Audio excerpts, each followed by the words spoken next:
tudo bom? Sejam bem-vindos ao nosso canal aqui no YouTube. Hoje eu decidi fazer um vídeo de alguns assuntos polêmicos da psicanálise. Na verdade, hoje eu escolhi um tema, mas a partir desse tema eu acredito que vou fazer mais alguns vídeos aí de vários outros temas polêmicos que a gente escuta sobre a psicanálise. E muitas vezes há um preconceito quanto a esses temas porque é um tema que é complexo mesmo, é difícil de se elaborar e trabalhar. E para as pessoas que não são da área da saúde, da área da psicanálise, geralmente, tem uma rejeição muito grande porque soa muitas vezes estranho mesmo. Mas hoje eu decidi fazer um vídeo baseado num post que eu fiz na semana passada no nosso Instagram e o post causou um bom rebuliço. Foi um post que teve muitas curtidas, muitos compartilhamentos, ganhei muitos seguidores, mas em contrapartida também houve o oposto de tudo isso. Muitas pessoas criticando e só com esse post eu perdi mais ou menos uns 100 seguidores. Então, quer dizer, é um número significativo de pessoas que rejeitaram a ideia. E por isso que me deu a motivação para falar sobre esses assuntos, porque eu acho que é válido elaborar um pouquinho mais. O post foi esse, eu vou colocar aqui do lado para vocês, que é se a gente pode ou não beijar a boca das crianças. E no post eu explico o porquê, mas antes de eu entrar na temática do post, eu gostaria de ler as mensagens vamos chamar de haters, né? Das pessoas que anularam, né? Cultura do cancelamento, agora tá na moda da gente falar, que vieram com tudo. Algumas mensagens não são só do perfil da Egolab. Ano passado eu mantinha um perfil de psicanálise para pais, eu não tô mais alimentando esse perfil por falta de tempo, mas eu já tinha postado isso o ano passado e eu peguei algumas mensagens também do que esses pais comentaram sobre isso. Eu vou ler algumas para vocês. A pessoa fala assim: haha, credo, que viagem errada.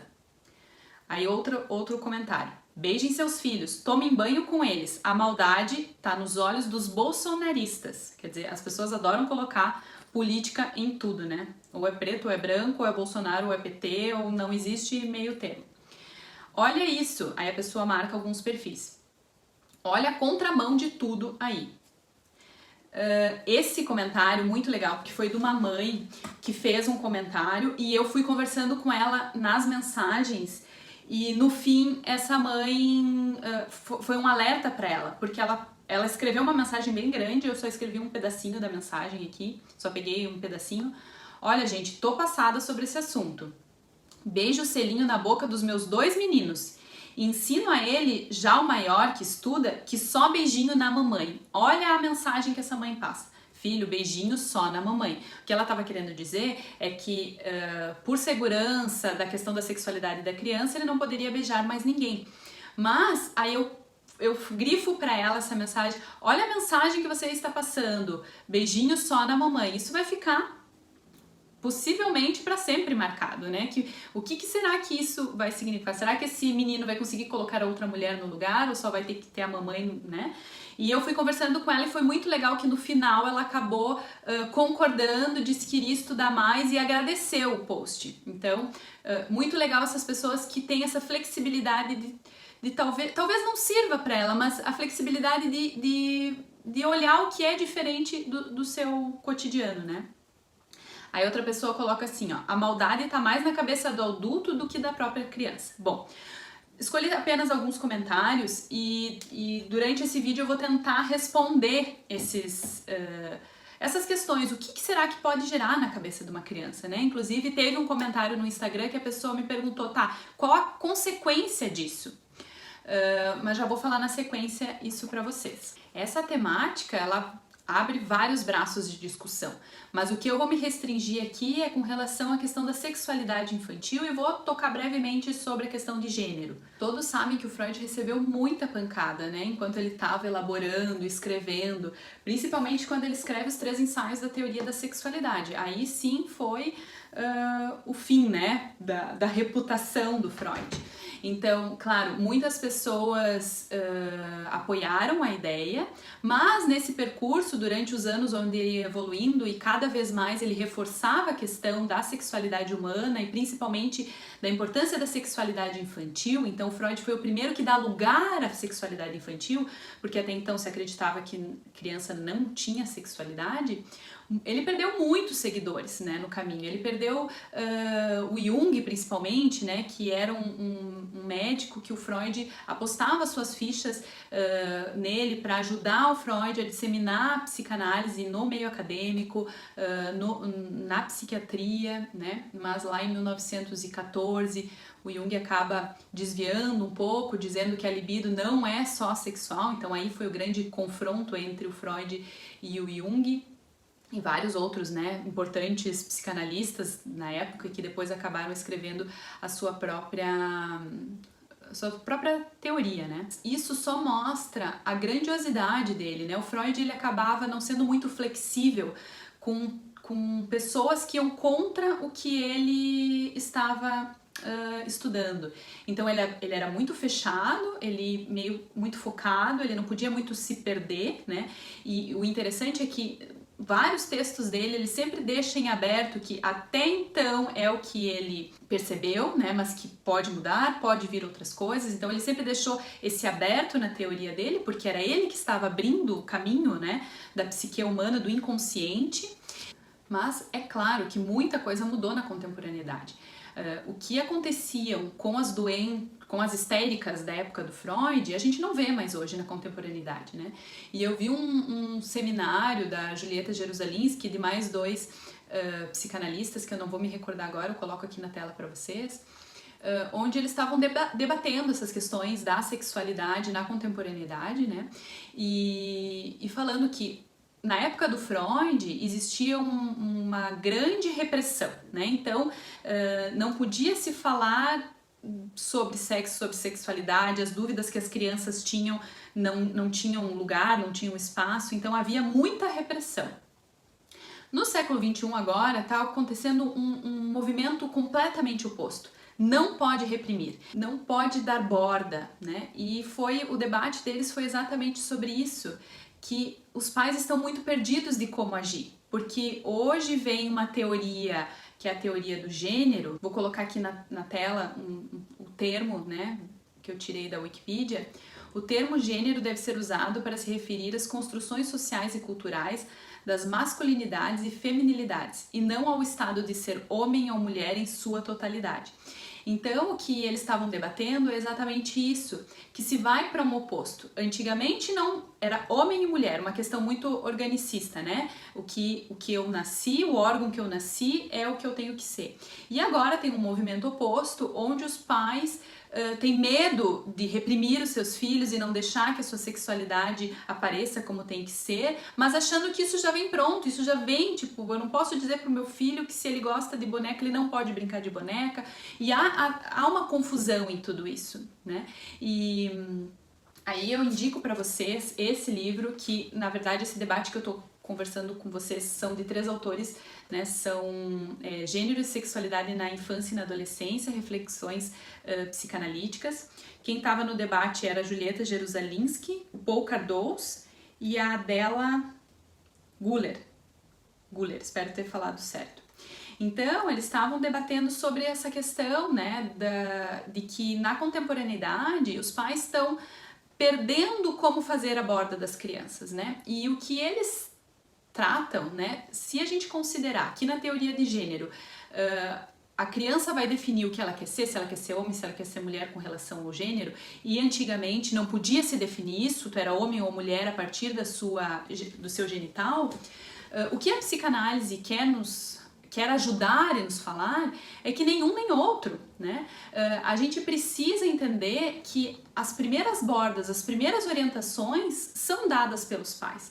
Não tem como deixar isso solto. A psicanálise nos mostrou e nos provou que nascemos dotados de um DNA, claro, não podemos dizer que não, mas que todo o resto, toda a nossa constituição psíquica se dá pelo cuidado de um grande outro, mas que precisa desse. E por onde começam essas bordas, né? Essas bordas começam a partir do real. E o que é o real do corpo de cada um? O real do corpo de cada um é o sexo que cada um nasce.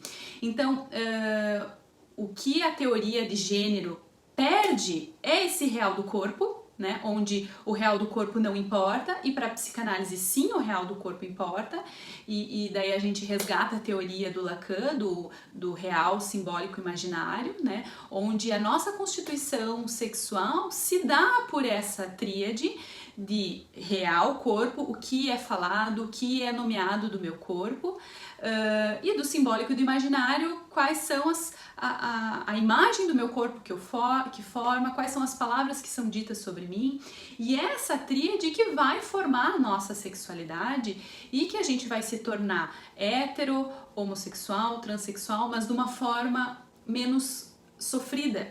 Hoje a gente vê na clínica as pessoas vindo e não sabendo o que é. Não sabe se é hétero, não sabe se é homo, não sabe se é trans, não sabe se é pan, não sabe.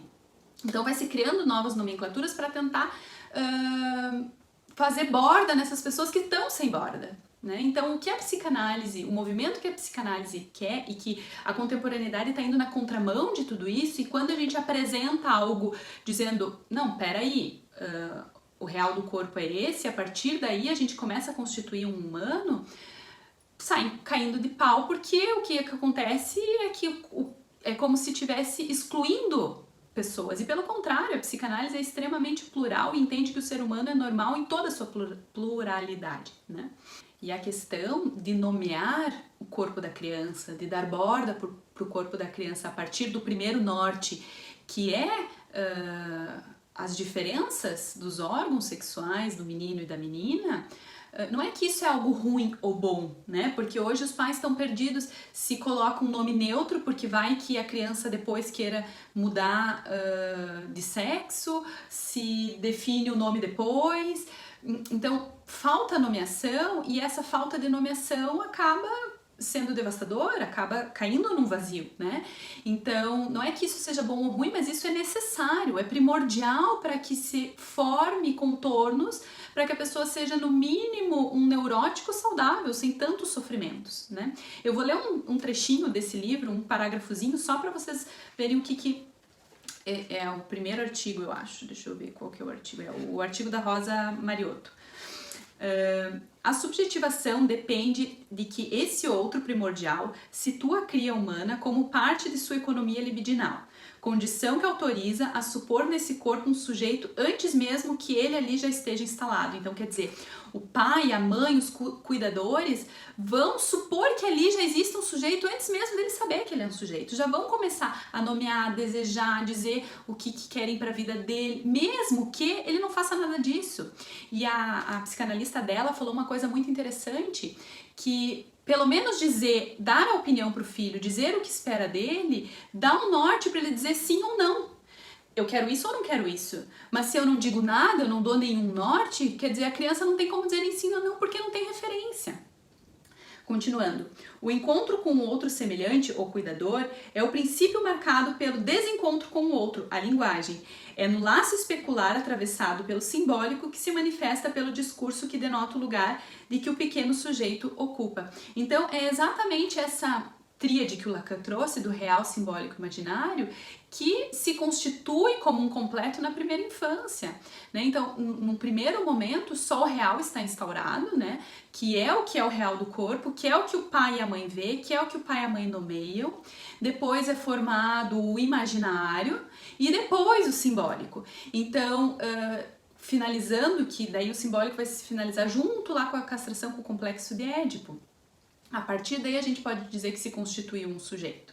Em ambos os casos, tanto no caso lá do final do século XIX, início do século XX, as pacientes do Freud, onde sofriam de neuroses a partir das suas repressões, as neuroses de hoje também advêm desse momento da primeira infância. Então, independente da forma como há o cuidado, se é reprimindo ou se é dando uma liberdade extrema, A neurose vai se instaurar a partir desse momento da primeira infância, da parte sexual, do desenvolvimento psicossexual de cada criança. E o Freud explicou, né, no livro dos 3 ensaios da teoria da sexualidade, essas fases. Eu já fiz um vídeo sobre isso, eu vou deixar o card aqui para vocês, para explicar cada fase e cada importância dessas fases. Vou colocar uma frase do Freud aqui para vocês. Freud dizia: faz parte da opinião popular sobre a pulsão sexual que ela está ausente na infância e só desperta no período da vida designada da puberdade.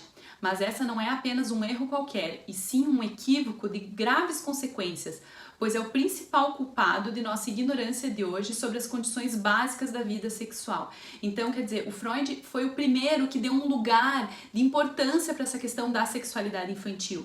Só que é bom a gente frisar que a sexualidade infantil nada tem a ver com a sexualidade do adulto. A sexualidade do adulto, ele é uma sexualidade genital, mas da criança é uma sexualidade mais totalitária, né? O Freud chamou a criança de perversa polimorfa, quer dizer, que polimorfa por quê? Porque várias partes do corpo da criança são erogenizadas, são libidinizadas, e várias partes se tornam depois fontes da pulsão sexual. Então a criança, ela quer tudo, ela quer experimentar tudo, ela quer experimentar primeiro o mundo pela boca, depois ela controla o mundo pelos esfíncteres, e assim ela vai descobrindo o mundo por várias partes do corpo dela. E isso que o Freud chamou de sexualidade infantil, que nada tem a ver com o coito, que nada tem a ver com o prazer sexual que um adulto tem. Então, possivelmente, quando se fala em algo de sexualidade infantil e há uma rejeição muito grande, quer dizer, o adulto pensa com a cabeça do adulto, achando que o que está fazendo tipo, o que tem tomar banho com a criança, o que tem dar beijo na boca da criança, porque o adulto pensa que isso nada tem a ver adulto com adulto. Mas para a criança, o simples fato de ver um corpo de um adulto nu, de beijar na boca, e a criança tá nesse momento de apaixonamento, de fusionamento com a mãe e querendo ter essa mesma experiência que a mãe tem com o pai ou com os cuidadores em si, né, independente da sexualidade deles, isso é muito confuso para a criança.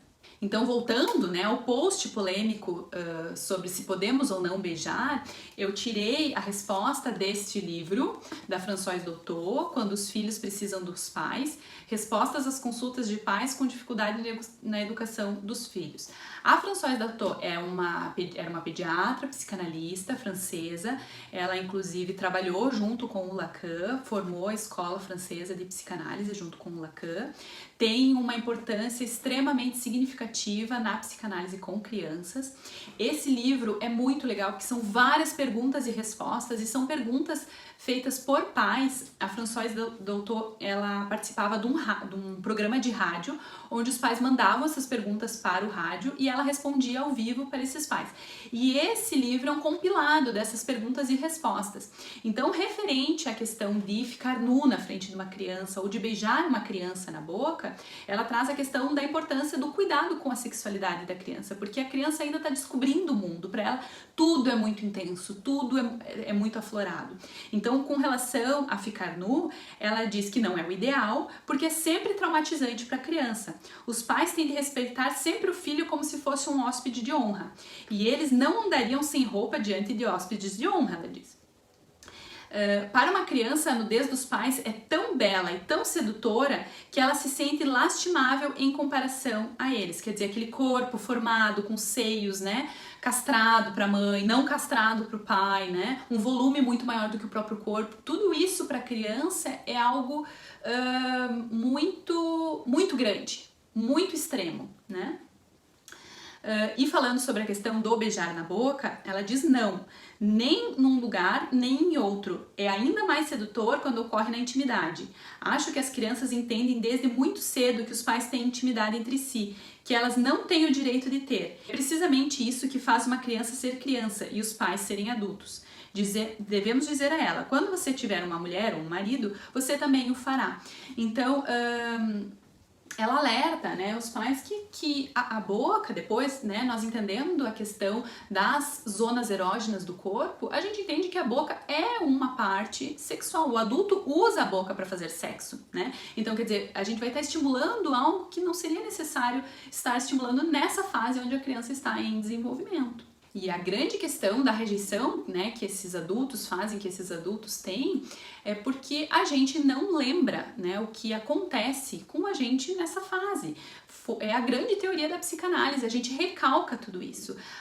Eu vou ler um trechinho aqui do Coutinho Jorge, esse é um livro que eu sempre indico nos meus vídeos, onde o Freud dizia da questão do trauma sexual, né? E o Lacan depois reforça isso. Então, ó, se com os relatos de suas pacientes histéricas, Freud partiria da ideia da ocorrência de uma sedução e de um trauma sexual infantil, ele desembocou através da revelação da existência das fantasias sexuais. Então, primeiro Freud acreditava que essas crianças realmente tinham sido seduzidas e que depois se tornaria, né, uma histeria por causa disso, mas depois ele percebe que não era real aquilo que tinha acontecido, e sim uma fantasia.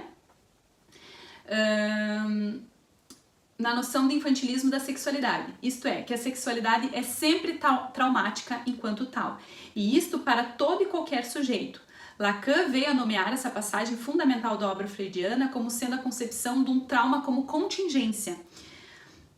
Isto é, não se trata de que tenha havido trauma sexual na infância do sujeito, mas sim que a estrutura da sexualidade é ela própria, seja em quais forem os acontecimentos históricos, essencialmente traumática. Então, quer dizer, por mais que não tenha acontecido nada real com uma criança, o fato dela descobrir o corpo, o fato dela olhar o corpo do adulto, o fato dela perceber que a menina não tem pênis e que o menino tem pênis, que o corpo é diferente, tudo isso são traumas que vão depois sendo recalcados e reprimidos, e dependendo como essa fase é constituída, vão haver mais ou menos neuroses. Então, claro, temos que lidar com a sexualidade infantil com muita naturalidade, com muita tranquilidade, mas sem estímulos desnecessários. E daí uma pessoa faz uma pergunta, né? E quais são as consequências se tu beijar na boca, se tu andar nu? E eu não tô dizendo aqui, não quero ser moralista, ponto. Eu tenho dois meninos em casa, óbvio que eu já tomei banho com eles, óbvio que às vezes a gente fica sem roupa na frente deles, mas o próprio Freud lembra. Tem uma passagem da lembrança dele que ele achava que a mãe dele se exibia para ele, mas na verdade ele fica olhando para a mãe, impressionado com a nudez da mãe, né? Isso é muito interessante. Então, quer dizer, às vezes, de vez em quando, tudo bem, mas aquele excesso de apresentação aumenta cada vez mais a curiosidade da criança. E daí eu respondendo a questão, tá? O que vai acontecer se anda nu? A gente não sabe. Por isso que a psicanálise é uma coisa que é uma clínica do indivíduo, do sujeito, única, que acontece um a um, que nós só vamos saber depois que a gente estiver na clínica. Então, quer dizer, hoje eu sei o que aconteceu com os meus analisandos, que eu escuto diariamente na clínica, possivelmente a causa das suas neuroses, o porquê. Mas não que isso vai ter um aconteceu isso, a consequência é essa, é impossível isso, né? Eu vou colocar para vocês um trechinho de um vídeo que eu tirei da apresentação do livro da Silvia Lobo, que é Mães que Fazem Mal, inclusive vai ser o nosso livro de dezembro da leitura do nosso Clube do Livro, onde na apresentação do livro ela põe trechos de adultos que lembram de alguns traumas sexuais da infância e as consequências que tiveram. Eu escolhi um só para botar um trechinho para exemplificar o que pode acontecer. A experiência clínica tem me permitido entrar em contato com diferentes tipos de mães e me permitiu também fazer uma espécie de tipologia onde podemos encontrar, entre outras, as mães higiênicas, as mães imobilizadoras, as mães sofredoras, as sexuadas, as pragmáticas, as invasivas, e apesar de não se darem conta do mal que causam, elas fazem mal. Minha mãe dizia que na família dela nada era proibido. Ela cresceu muito bem assim, com os pais e irmãos tomando banho juntos. E por isso ela se sentiu à vontade para me criar assim dessa forma. E desde que eu me conheço por gente, ela sempre andou nua pela casa. Até eu sair de casa quando eu tinha 20 anos. Eu lembro também que ela me colocava para tomar banho junto com ela, na banheira. Eu devia ter uns 7, 8 anos. Eu lembro que nesse dia eu tive uma ereção. Fiquei muito envergonhado, mesmo sem saber o porquê, mas ela talvez tentando descontrair, sem maldade. E eu tenho certeza, ela fez brincadeiras, apertou, disse que eu estava virando um homenzinho, mas ela riu. E desse dia em diante eu me recusei a entrar na banheira com ela. E também não ficava olhando quando ela passava nua pela sala. E hoje eu estou com 30 anos e nunca tive uma relação sexual. E é muito comum o adulto não entender essa intensidade, porque como eu falei antes, a gente não lembra mesmo. Eu vou pegar agora, para finalizar as questões teóricas e para finalizar o nosso vídeo, um trechinho do livro do Nasio sobre a histeria, onde ele fala um pouquinho sobre a questão da sexualidade infantil. A sexualidade infantil sempre nasce mal, por ser exorbitante, extremada.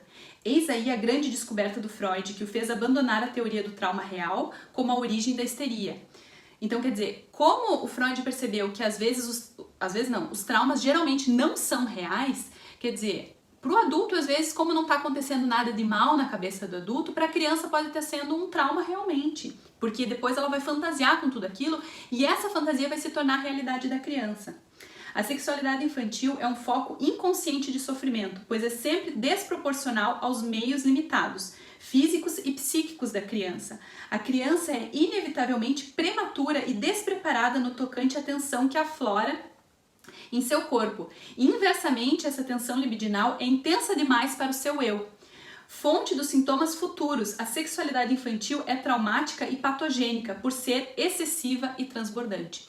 Então, pessoal, o que a gente tem que finalizar esse vídeo para a gente pensar, que a gente não pode pensar com a cabeça de adulto para cuidar de uma criança. Nós temos que entender como se dá essa constituição psíquica dessa criança, entender que ela não tem nenhum conhecimento prévio de nada do mundo, tudo ela tá mapeando, olhando, desenhando para se constituir. Então, pequenas coisas, pequenas falas, pequenos gestos já podem ser grandes coisas para uma criança. Tá bom, pessoal? Espero que vocês tenham gostado. Deixem aqui nas indicações do nosso canal outros temas polêmicos que vocês gostariam de estar escutando. E aquelas recomendações básicas do YouTube, né? Se inscreva no canal e deixa seu joinha aí para nos ajudar na divulgação do nosso canal, tá bom? Um abraço e até a próxima.